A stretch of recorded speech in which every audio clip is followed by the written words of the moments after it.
Hello students, today we will discuss two topics, diffraction and Fraunhofer diffraction. Okay, Fraunhofer diffraction को हम diffraction through a single slit भी बोल सकते हैं.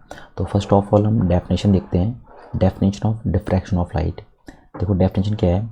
Bending of light rays from sharp edges of an obstacle और aperture and its spreading in geometrical region is known as diffraction of light.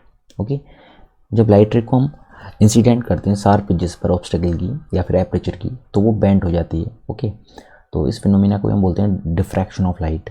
एक इसका example बना रखा है यहाँ पे. एक हमने स्लिट लिया है, ठीक है, नैरो स्लिट लिया है.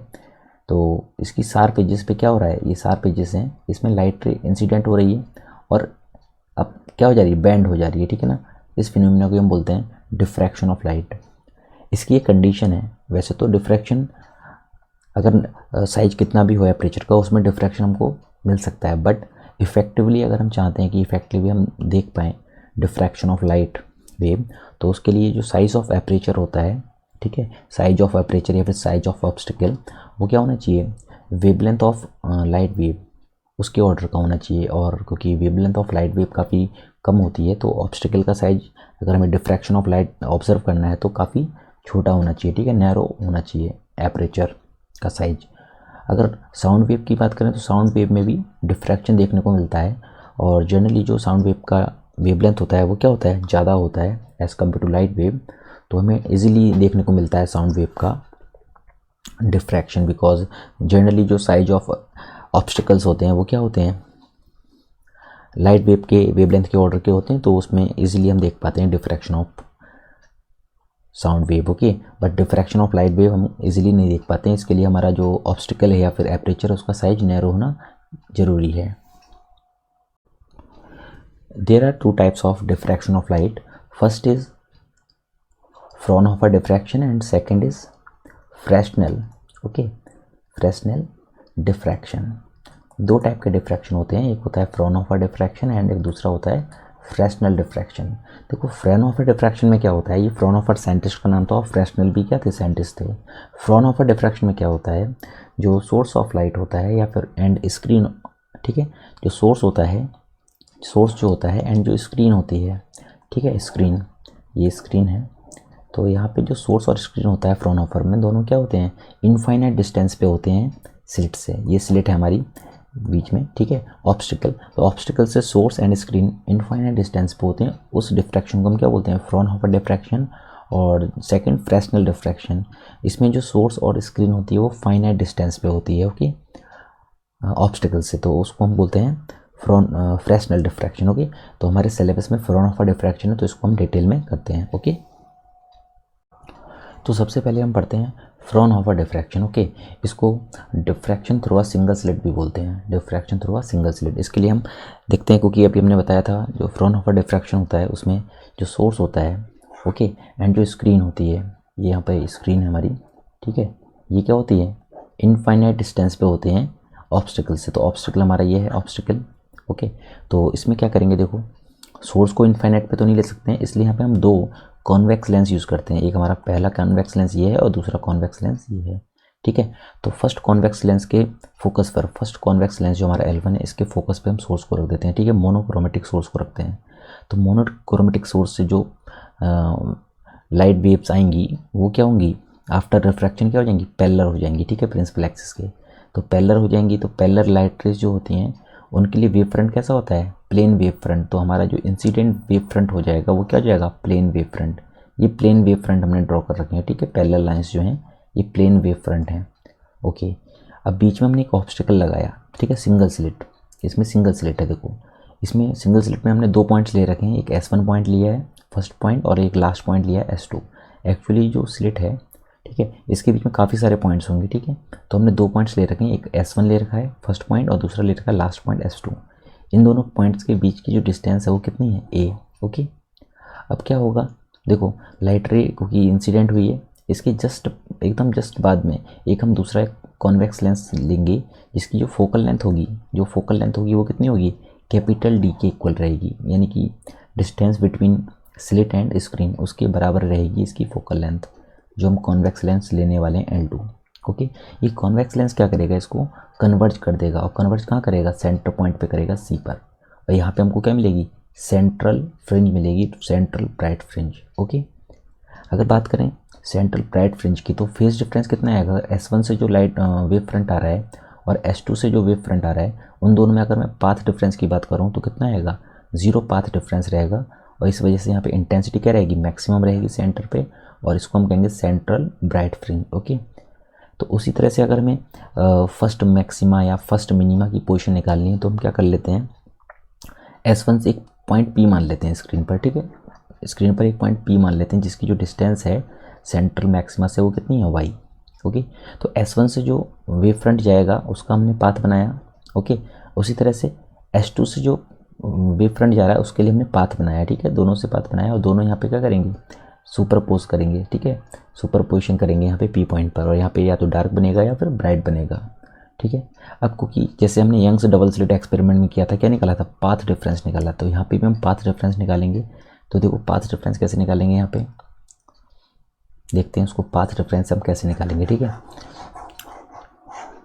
जो एक्स्ट्रा हमने अभी कंस्ट्रक्शन किया उसको इरेज कर देते हैं ताकि कोई कन्फ्यूजन ना हो, ठीक है। तो देखते हैं इसमें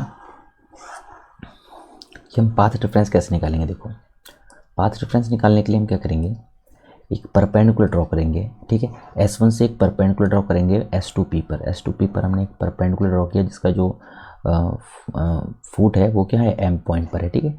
तो अगर हमें पाथ डिफरेंस निकालना है तो पाथ डिफरेंस कितना होगा, डेल्टा एक्स। ओके। तो डेल्टा एक्स की वैल्यू कितनी हो जाएगी, delta x is equal to, अगर हम डायग्राम से निकालें, अगर ये एंगल थीटा हो, अगर ये एंगल थीटा हो, ठीक है, तो ये कितना निकल के आएगा, x, delta x is equal to a sine theta. Okay. ये हमारा हो गया क्या, पाथ डिफरेंस। कौन कौन सी वेव्स के बीच में है पाथ डिफरेंस, ये S1 और S2 से जो वेव निकली हैं, ठीक है, S1 और S2 से जो वेव निकली हैं उनके बीच में पाथ डिफरेंस हमने फाइंड कर लिया, कितना, delta x is equal to a sine theta. Okay. अब इसके बाद हम आगे इस डेरिवेशन को करेंगे, इसमें सेंट्रल जो फ्रिंज बन रही है हमारी, सेंट्रल ब्राइट फ्रिंज, ठीक है, उसकी पोजीशन निकालेंगे, उसका लीनियर विड्थ निकालेंगे, उसका एंगुलर विड्थ निकालेंगे, position of first minima and position of first maxima, ये सब फाइंड करेंगे हम, ठीक है। तो इस तरह से हमारा कंप्लीट डेरिवेशन होगा फ्रॉनहोफर डिफ्रैक्शन का। अब हमको P पॉइंट पर, जैसे अगर डायग्राम देखें तो P पॉइंट पर अगर हमें क्या निकालना है, नेट इंटेंसिटी निकालनी है या फिर नेट एम्पलीट्यूड निकालना है, ठीक है, मैक्सिमा या मिनिमा की पोजीशन निकालनी है। तो P पॉइंट पर हमें इंटेंसिटी निकालनी है या फिर एम्पलीट्यूड निकालना है, तो कैसे निकालेंगे, प्रिंसिपल ऑफ सुपरपोजिशन। क्योंकि अगर मैं कहूँ बात S1 और S2 के बीच में क्या है, बहुत सारे पॉइंट्स हैं, तो हर पॉइंट से क्या निकलेगी, वेव फ्रंट निकलेगा, ठीक है। तो हम क्या करेंगे, हर पॉइंट से कोई वेव फ्रंट निकलेगा तो सबका क्या करेंगे, सुपरपोजिशन करेंगे P पॉइंट पर। क्योंकि अगर बात करें हम यंग्स डबल स्लिट एक्सपेरिमेंट की, तो वहाँ पे सिर्फ 2 वेव होती हैं, तो हम क्या करते थे, y is equal to y1 plus y2 करते थे। बट यहाँ पे तो काफ़ी सारी वेव फ्रंट्स होंगी, तो उसको हम सॉल्व करेंगे तो हमारा जो फाइनल एम्पलीट्यूड आता है हम डायरेक्ट लिख रहे हैं, ठीक है ना। तो डायरेक्ट हमारा फाइनल एम्पलीट्यूड कितना आएगा P पॉइंट पर, उसका फॉर्मूला है ए नेट, यानी कि net amplitude is equal to A maximum into sine delta phi by two upon delta phi by two. Okay. क्योंकि हमें एम्पलीट्यूड पता है तो इंटेंसिटी निकाल सकते हैं P पॉइंट पर। तो P पॉइंट पर अगर हमें एम्पलीट्यूड पता है, A net is equal to A maximum into sine delta phi by two upon delta phi by two. Therefore net intensity and point P वो निकालेंगे तो कितना आएगा, I net is equal to I maximum sine square delta phi by two upon delta phi by two whole square. Okay. तो ये हमको मिल गया यहाँ पे नेट एम्पलीट्यूड का फॉर्मूला, और नेट इंटेंसिटी का फॉर्मूला हम डायरेक्ट निकालेंगे, ठीक है, ऐसे नहीं कर पाएंगे क्योंकि काफ़ी सारी वेव्स हैं। तो प्रिंसिपल ऑफ सुपरपोजिशन अगर हम लगाते हैं तो काफ़ी सारी वेव्स एक साथ लगानी पड़ेंगी, तो हम डायरेक्ट वहाँ पे लिख रहे हैं फॉर्मूला नेट एम्पलीट्यूड का और नेट इंटेंसिटी का। ओके। अगर बात करें सेंटर मैक्सिमा की, तो सेंटर मैक्सिमा पे इंटेंसिटी भी मैक्सिमम होगी और एम्पलीट्यूड भी मैक्सिमम होगा। ओके। वी नो दैट, एक हमें फॉर्मूला पता है फेज डिफरेंस और पाथ डिफरेंस में। फेज डिफरेंस का फॉर्मूला क्या होता है, phase difference upon 2 pi is equal to path difference upon lambda. ये हमें फॉर्मूला पता है कि होता है, ठीक है ना। कभी अभी इससे पहले हमने निकाला था जो पाथ डिफरेंस की वैल्यू कितनी निकाली थी, ए साइन थीटा। ओके। ए क्या है, S1 और S2 के बीच की डिस्टेंस। तो यहाँ से हम डेल्टा फाई की वैल्यू निकाल लेते हैं, phase difference equal to 2 pi upon lambda into delta x. Delta x की वैल्यू पुट कर देते हैं तो हमें डेल्टा फाई की वैल्यू मिलती है, phase difference is equal to 2 pi upon lambda into a sine theta. Okay, तो अभी हमने फेज डिफरेंस भी निकाल लिया और पाथ डिफरेंस भी निकाल लिया। अब कई बार पूछा जाता है कि यहाँ पे फाई क्या है, तो फाई यहाँ पे देखो क्या है, phi delta phi is the phase difference between first and last source, यानी कि S1 एंड S2 हमारा जो है फर्स्ट एंड लास्ट सोर्स जो हैं उनके बीच का फेज डिफरेंस है। ठीक है, अब कुछ लोग कहेंगे कि सर बीच की जो वेव्स हैं उनके बीच का फेज डिफरेंस क्यों नहीं लिया। जब हम उन्हें सॉल्व करते हैं प्रिंसिपल ऑफ सुपरपोजिशन से जब सॉल्व करते हैं तो सारे क्या हो जाते हैं, कैंसिल आउट हो जाते हैं। ठीक है, तो बचता जो है वो यही बचता है फर्स्ट और लास्ट वेव का जो फेज डिफरेंस है। तो यहाँ पे जो डेल्टा फाई है वो phase difference between first and last source है। ओके, अगर पी पॉइंट पर हमको मिनिमा मिल रही हो, ठीक है ना, अगर हमें पी पॉइंट पर मिनिमा मिल रहा है तो मिनिमा की पोजीशन निकालना है अगर हमको, ठीक है, तो कैसे निकालेंगे, देखो फॉर मिनिमा या फॉर मिनिमम इंटेंसिटी, जो इंटेंसिटी की वैल्यू होनी चाहिए यानी कि रिजल्टेंट इंटेंसिटी वो कितनी होनी चाहिए, 0। तो अगर मिनिमम इंटेंसिटी की बात करें तो देखो फाई इज इक्वल टू 0 पर, delta phi is equal to 0 पर तो हमें क्या मिल गया है, सेंट्रल मैक्सिमा मिल गया है। ठीक है, उसके बाद अगर बात करें तो जो फर्स्ट मिनिमम मिलेगा वो कितने मिलेगा, 2 पाई पर, 2 पाई के बाद 4 पाई पर। ओके, तो 0 तो ये कैंसिल आउट हो गया, 0 पे तो हमारा सेंट्रल मैक्सिमम मिल गया। तो हमको जो मिनिमम इंटेंसिटी मिलेगी, ठीक है, उस फॉर्मूले से जो भी फॉर्मूला भी बताया था, I net is equal to I maximum into sine delta phi by 2, ठीक है, sine square delta phi by 2 upon delta phi by 2 whole square, उस फॉर्मूले से हम निकालेंगे। तो जो डेल्टा फाई है वो कहाँ का मैक्सिमम मिलेगा, 2 पाई पे मिलेगा, 4 पाई पे मिलेगा, 6 पाई पे मिलेगा। ओके, तो यहाँ पे हम डेल्टा फाई की वैल्यू अगर रख देते हैं तो डेल्टा फाई की वैल्यू क्या है, 2 pi upon lambda into a sine theta. और इसकी वैल्यू अगर जनरल वैल्यू की बात करें तो जनरल वैल्यू क्या हो जाएगी, 2 पाई, 4 पाई, 6 पाई, इसको जनरली क्या लिख सकते हैं, 2n pi, where n is equal to 1 2 3 dash dash and so on. ठीक है, तो इसको सॉल्व करेंगे तो हमें मिल जाएगा A sine theta is equal to n lambda. Okay, ये कंडीशन हो गई for minimum intensity at point P. If theta is very small, अगर थीटा की वैल्यू स्मॉल होती है तो हम क्या करते हैं, साइन थीटा को नियरली थीटा लिख सकते हैं। ओके, और थीटा को क्या लिख सकते हैं, टेन थीटा। ओके, तो साइन थीटा को थीटा और थीटा को टेन थीटा लिख सकते हैं। तो अगर हम जो डायग्राम है, डायग्राम से टेन थीटा की वैल्यू निकालते हैं तो आएगी y अपॉन कैपिटल डी। तो y क्या है, position of point P from the central maxima, and capital D क्या है, distance of screen from the obstacle. ठीक है, तो y अपॉन डी की वैल्यू आ जाएगी हमारी n लैम्डा अपॉन a। अगर हम क्या करते हैं, साइन थीटा को थीटा और थीटा को टेन थीटा रख देते हैं तो टेन थीटा की वैल्यू हम रख देंगे y अपॉन डी, तो a क्या चला जाएगा डिनोमिनेटर में और हमारा हो जाएगा y upon D is equal to n lambda upon a। Okay, अब ये फॉर्मूला क्या है, यहाँ से y की वैल्यू निकाल लेते हैं। तो y की वैल्यू हमारी निकल के आती है y is equal to n capital D lambda upon a। ये क्या है फॉर्मूला, ये है formula position of minima, okay, from central maxima. Central maxima से जो मिनिमा है उसकी पोजीशन निकालने का फॉर्मूला ये है। अगर हमें फर्स्ट की निकालनी है तो n की वैल्यू 1 रख देंगे, सेकंड मिनिमा की पोजीशन निकालनी है सेंट्रल मैक्सिमा से, ओके, सेकंड मिनिमा की वैल्यू पोजीशन निकालनी है हमें, अगर सेंट्रल मैक्सिमा से तो n की वैल्यू 2 रख देंगे। थर्ड की निकालनी है, थर्ड मिनिमा की पोजीशन निकालनी है तो n की वैल्यू 3 रख देंगे। ओके, तो इस टाइप से हम कर सकते हैं। सिमिलरली हम मिनिमा की पोजीशंस फाइंड करते हैं। ओके, फॉर मिनिमम इंटेंसिटी, अगर पॉइंट पी पर मिनिमम इंटेंसिटी हो यानी कि मैक्सिमा बन रहा हो, ठीक है, अगर फॉर मैक्सिमम इंटेंसिटी बात करते हैं हम तो पॉइंट पी पर क्या बनना चाहिए, मैक्सिमा बनना चाहिए। और मैक्सिमा के लिए क्या होनी चाहिए, इंटेंसिटी मैक्सिमम। तो इंटेंसिटी मैक्सिमम कैसे मिलेगी हमको, हम फॉर्मूला यूज़ करेंगे I net is equal to I maximum sine square delta 5/2 upon 5/2 delta 5/2 whole square. Okay, जो भी बताया था इससे पहले, तो वो फॉर्मूला यूज़ करेंगे, उसमें डेल्टा 5 की जो वैल्यू निकल के आएगी, देखो 5 की वैल्यू 0 पर तो क्या आ गया, 5 की वैल्यू 0 पर तो हमको क्या मिल गया, सेंट्रल मैक्सिमा। 2 पाई पर क्या मिल गया, फर्स्ट मिनिमा। 4 पाई पे क्या मिल गया, सेकंड मैक्स मिनिमा। ओके, 6 पाई पे क्या मिल गया, थर्ड मिनिमा। तो बची कौन कौन सी पोजीशन जहाँ पे हमें मैक्सिमम मिलेगा, क्योंकि बताया था हमने जो डिफ्रैक्शन होता है, डिफ्रैक्शन में 2 मिनिमा के बीच में एक मैक्सिमा आता है जरूर। ठीक है, तो 2 पाई और 4 पाई के बीच में कौन बचा, 3 पाई। तो 3 पाई पे क्या मिलेगा, फर्स्ट मैक्सिमा। 4 पाई और 6 पाई के बीच में कौन आता है, 5 पाई। तो 5 पाई पे क्या मिलेगा हमें, सेकंड मैक्सिमा। ओके, तो डेल्टा 5 की वैल्यू क्या हो जाएगी for maximum intensity, delta 5 is equal to 3 pi, 5 pi, 7 pi and so on, और लास्ट में क्या आएगा 2n + 1 × पाई। ओके, डेल्टा 5 की वैल्यू कितनी निकाली थी हमने, फेज डिफरेंस हमारा आया था 2 pi upon lambda into a sine theta. तो 2 pi upon lambda into a sine theta को 2n+1 पाई के इक्वल रख देते हैं। ओके, तो यहाँ से हमारी ए साइन थीटा की वैल्यू कितनी आ जाएगी, A sine theta is equal to 2n+1 lambda upon 2। ये ए साइन थीटा क्या है, हमारा पाथ डिफरेंस है, ठीक है ना। अगर कोई पूछ ले ये ए साइन थीटा क्या है, तो ये पाथ डिफरेंस हमारा डेल्टा एक्स। तो अगर डेल्टा एक्स की वैल्यू 2n+1 लैम्डा अपॉन 2 है तो हमारा मैक्सिमम इंटेंसिटी मिल जाती है, यही कंडीशन है। ओके, दूसरी कंडीशन लगाते हैं, if theta is very small. Theta जब काफ़ी स्मॉल होता है तो क्या करते हैं, साइन थीटा को थीटा लिख सकते हैं, ठीक है। Sine theta is near is equal to theta and theta is near is equal to tan theta. Okay, अब डायग्राम से अगर हम टेन थीटा की वैल्यू निकालते हैं तो बताया था हमें कितनी आती है, y/d आती है। ओके, तो y/d इज इक्वल टू हमारा फॉर्मूला हो जाएगा 2n+1 lambda upon 2a। Okay, जो a है वो क्या जाएगा, यहाँ पे डिनोमिनेटर में आ जाएगा, ठीक है ना, क्रॉस मल्टीप्लाई करा के। तो y/d is equal to 2n+1 lambda upon 2a।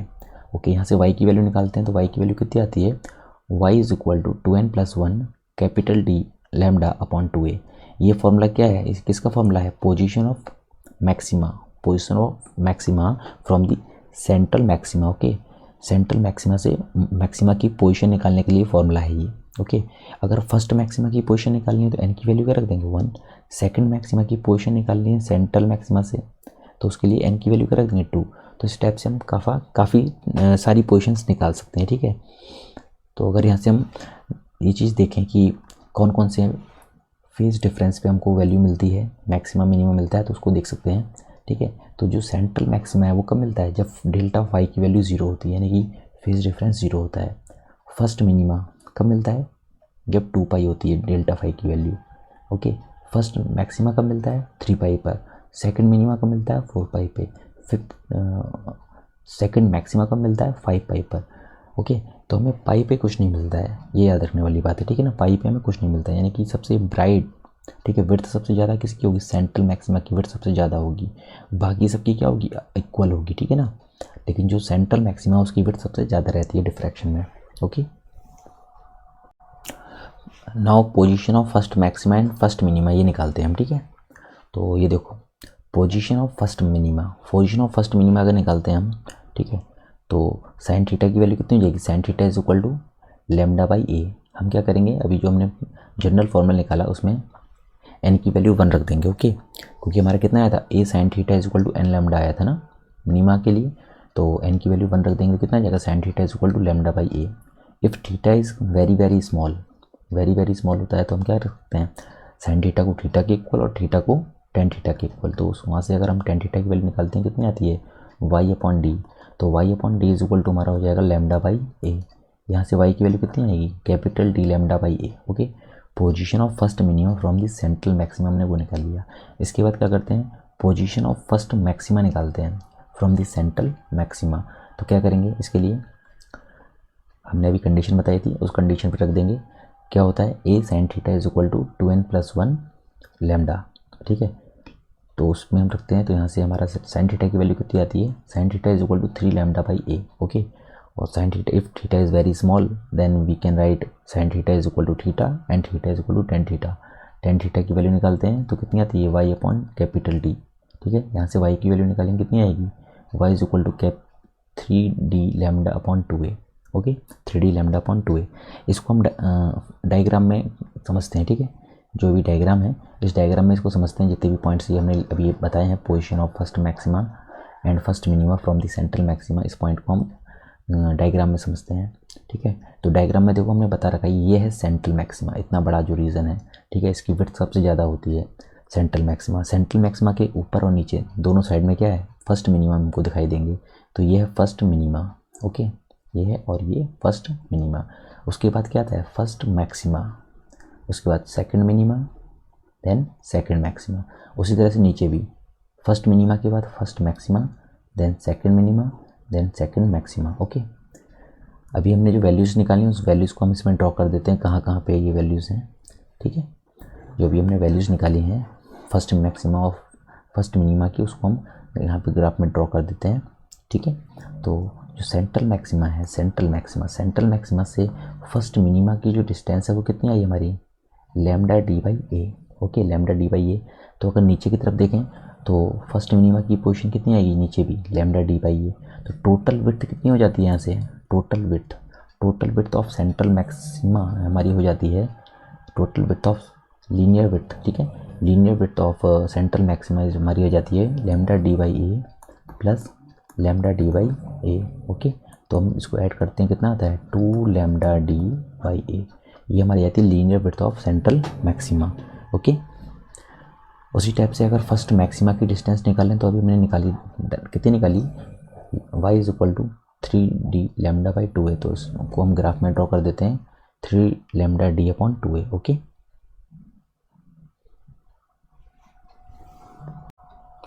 तो हम इसमें डिस्कस करते हैं इस बार linear width of central maxima. Okay, अभी हमने बताया भी था linear width of central maxima, ठीक है, कितना आता है linear width of central maxima, वो आता है 2 लैम्डा डी बाई ए। कैसे आता है अभी बताया, ठीक है। अगर हम इसका डायग्राम बनाते हैं तो फर्स्ट मिनिमा हमारा ये है और फर्स्ट मिनिमा नीचे की तरफ ये है, ठीक है ना। तो यहाँ फर्स्ट मिनिमा ऊपर और फर्स्ट मिनिमा नीचे, इन दोनों के बीच की जो लीनियर डिस्टेंस होगी उसको क्या बोलेंगे, linear width of central maxima. तो अभी हमने बताया था जो फर्स्ट मिनिमा की डिस्टेंस होती है, ठीक है, पोजीशन होती है, वो कितनी होती है सेंट्रल मिनिमा मैक्सिमा से, लैम्डा डी बाई ए। उसी तरह से नीचे भी कितनी होगी, लैम्डा डी बाई ए। तो टोटल विड्थ निकालनी है हमको, तो कितनी हो जाएगी, lambda D by A plus lambda D by a. Okay, तो टोटल कितनी आ जाएगी, 2 लैम्डा डी बाई ए। तो एग्जाम में कई बार आ जाता है न्यूमेरिकल करने को डायरेक्ट कि find linear width of central maxima, तो फॉर्मूला हमें याद होना चाहिए 2 lambda D by a. Okay, अभी हम इसके बाद निकालेंगे angular width of central maxima. Okay, now angular width of central maxima. Angular width क्या होता है, जो एंगल बनता है, ठीक है ना, जो ये एंगल बनता है फर्स्ट मिनिमा ऊपर और फर्स्ट मिनिमा नीचे जो बनते हैं, ये दोनों जो सेंटर पे, यहाँ पे सेंटर ऑफ द स्लिट, यहाँ पे जो एंगल क्रिएट करते हैं उसको हम क्या बोलते हैं, angular width of central maxima. तो angular width of central maxima अगर हमें निकालना है तो देखो हमको ये डिस्टेंस पता है, ठीक है, ये कितनी डिस्टेंस कितनी है हमको, linear width 2 lambda D upon A. Okay, and distance between obstacle and screen कितनी है, कैपिटल डी। तो यहाँ से हम निकाल सकते हैं। ओके, तो यहाँ से हमारा आ जाएगा angular width is equal to 2 lambda D upon a upon capital D. D से डी कैंसिल आउट हो जाएगा और हमारा आ जाएगा angular width. Okay, angular width W theta is equal to 2 lambda by a. Okay, तो ये वैल्यूज़ हमको याद रखनी है। इसके बाद हम देखेंगे intensity distribution in diffraction. Okay, अब हम देखते हैं इंटेंसिटी डिस्ट्रीब्यूशन कर्व इन डिफ्रैक्शन। ओके, अगर डिफ्रैक्शन की बात करते हैं तो डिफ्रैक्शन में जो इंटेंसिटी डिस्ट्रीब्यूशन कर्व होता है वो इंटरफेरेंस से अलग आता है, ठीक है ना। जैसे इंटरफेरेंस की अगर बात करें तो इंटरफेरेंस में जो डिस्ट्रीब्यूशन कर्व आता था, इंटेंसिटी डिस्ट्रीब्यूशन कर्व, वो इक्वल आता था, ठीक है ना, यानी कि इस टाइप से, ठीक है, इक्वल आता था इंटेंसिटी कर्व। बट अगर हम बात करें डिफ्रैक्शन की तो डिफ्रैक्शन में इक्वल नहीं आता है, ठीक है। तो ये इंटरफेरेंस का है, इंटरफेरेंस में जो डिस्ट्रीब्यूशन का बात करवाता है इंटेंसिटी डिस्ट्रीब्यूशन कर्व, वो सेम आता है, ठीक है, यानी कि सबकी इंटेंसिटी बराबर होती है। बट अगर हम डिफ्रैक्शन की बात करें तो उसमें जितनी भी फ्रिंजेस बनती हैं, ठीक है, central maxima, first maxima, second maxima, ठीक है, मिनिमा, इनकी इंटेंसिटी अलग अलग होती है। तो अगर हम सेंट्रल मैक्सिमा की इंटेंसिटी को आई नॉट मानते हैं, ठीक है, अगर हम आई नॉट मानते हैं तो जो इंटेंसिटी होगी फर्स्ट मैक्सिमा, सेकंड मैक्सिमा, ठीक है, उनकी लगातार क्या होती जाएगी, कम होती जाएगी। तो अगर हम फाइंड करें तो सेंट्रल मैक्सिमा की इंटेंसिटी अगर हमारी आई नॉट आती है तो फर्स्ट मैक्सिमा की इंटेंसिटी कितनी हो जाती है, आई नॉट बाय 22। सेकंड मैक्सिमा की इंटेंसिटी कितनी हो जाती है, आई नॉट बाय 61। उसी टाइप से दूसरे साइड में भी I naught by 22, I naught by 61, ठीक है, और इंटेंसिटी लगातार कम होती जाती है। यहाँ पे फर्स्ट मिनिमा नीचे की तरफ बना हुआ है, ये देखो, और यहाँ पे सेकंड मिनिमा बना हुआ है, ठीक है। अगर ये जो हमने ग्राफ बना रखा है ये इंटेंसिटी वर्सेस पोजीशन बना रखा है, ठीक है। तो यहाँ पे ओ पॉइंट पे 0 पे हमने दिखा दिया सेंट्रल मैक्सिमा, और जो फर्स्ट मिनिमा है वो कितना डिस्टेंस पे बनता है, लैम्डा बाई डी डिस्टेंस पे बनता है, तो लैम्डा बाई डी। ओके, जो फर्स्ट मैक्सिमा है वो कितने डिस्टेंस से बनता है, 3 लैम्डा डी बाई 2 है, तो हमने उसको वहाँ पे रिप्रेजेंट कर दिया, ठीक है। तो ये जो डायग्राम है ये है intensity distribution curve for diffraction of light, ठीक है। तो ये हमारा कंप्लीट हो गया है डिफ्रैक्शन। अगर इस वीडियो में आपको कोई डाउट होता है तो कमेंट बॉक्स में पूछ सकते हैं, और आपको वीडियो अच्छा लगे तो चैनल को लाइक कीजिए, सब्सक्राइब कीजिए और शेयर कीजिए। Thank you.